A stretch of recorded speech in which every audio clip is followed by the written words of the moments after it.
भारत में इस साल हज यात्रा 2023 की उड़ानों का सिलसिला 21 मई से शुरू होगा। वहीं हज यात्रा शुरू होने से पहले ज़ुहफ़ा मिकात से एहराम करके हज यात्रा करने वाले आज़मीन ने यात्रा में लिए गए शुल्क को लेकर सवाल उठाए हैं। बता दें कि आज़मीन ने सवाल पूछा है कि 117 रियाल उनसे क्यों लिया जा रहा है, जिसको लेकर उत्तर प्रदेश राज्य हज समिति के चेयरमैन मोहसिन रजा ने जवाब देते हुए कहा कि हज यात्रा में जो आज़मीन ज़ुहफ़ा मिकात से एहराम करके हज जाना चाहते हैं, ऐसे आज़मीन को जानकारी देना चाहते हैं कि उन्होंने यह ऑप्शन खुद चुना है। उन्होंने कहा कि हज यात्रियों के लिए भारत सरकार और सऊदी अरब सरकार दोनों अलग अलग इंतजाम करती है। हज समिति के चेयरमैन मोहसिन रजा ने आगे कहा कि सऊदी अरब सरकार 117 रियाल उन सुविधाओं के लिए लेती है जो आज़मीन को दी जाती है, जिसमें 100 किलोमीटर का सऊदी अरब सरकार ओपन बस की सुविधाएं देती है। फॉर्म भरते समय जिन्होंने इस सुविधा के लिए ऑप्शन चुना है, उन्हीं से 117 रियाल लिए जा रहे हैं। इससे भारत सरकार या हज कमेटी का कोई लेना देना नहीं है। सऊदी अरब सरकार की मिलने वाली सुविधा और 117 रियाल अतिरिक्त शुल्क पारदर्शी है।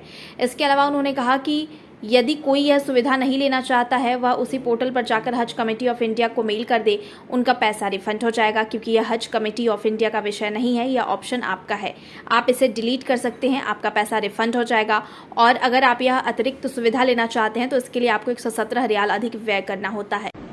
हज 2023 में जाने वाले आज़मीन, उनमें से कुछ आज़मीन ने जो ज़ुहफ़ा मिकात से हज के लिए इहराम करके नियत करके हज को जाएंगे, उन्होंने एक सवाल पूछा है कि क्या ये जो 117 रियाल हमसे लिया जा रहा है ये ज्यादा है या हमसे क्यों लिया जा रहा है।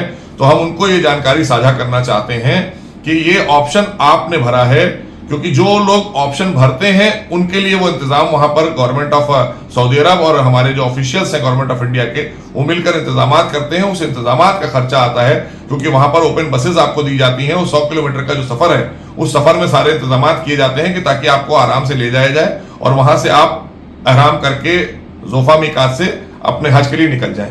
तो जिन्होंने ऑप्शन भरा है उनको 117 रियाल का डिफरेंस है, वो आपने अपने ऑप्शन में दिया है और वो बहुत ट्रांसपेरेंट है, बड़ा पारदर्शी है। और जो नहीं चाहते हैं, जिन्होंने गलती से भर दिया है, वो उसी पोर्टल पर जाकर मेल के जरिए इन्फॉर्म कर सकते हैं, उनका पैसा रिफंड हो जाएगा जो ज़ुहफ़ा मिकात से नहीं जाना चाहते हैं। तो इसलिए इसमें हज कमेटी ऑफ इंडिया का कोई लेना देना नहीं है, ये ऑप्शन आपका है और उस ऑप्शन को आप भी डिलीट कर सकते हैं और आप डिलीट कर देंगे तो वो रिफंड आपको हो जाएगा।